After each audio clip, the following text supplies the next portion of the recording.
আসসালামু আলাইকুম।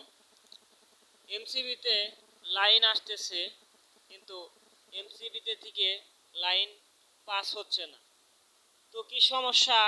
তো দেখি, চলুন সরাসরি দেখতে থাকি।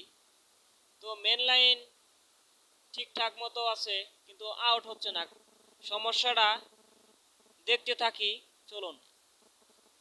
তো এখানে দেখতেছি নিউট্রাল এবং ফেজ দুইটা তার একসাথে হয়ে শর্ট সার্কিট হয়ে পুড়ে গেছে, পুড়ে আলাদা হয়ে রয়েছে।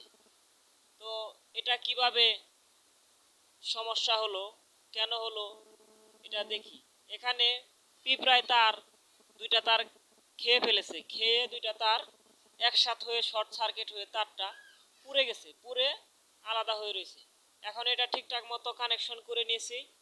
কানেকশন করার পরে এখন লাইন দেখতে হবে লাইন ঠিকঠাক মতো আসে এবং পাস হয় কিনা।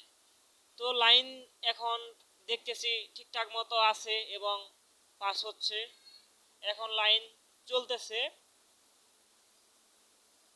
তো এমসিবি এখন ঠিকঠাক মতো লাইন আউট হচ্ছে। তো এই যে লাইন এসে পড়েছে, সেট আপ হয়ে গেছে।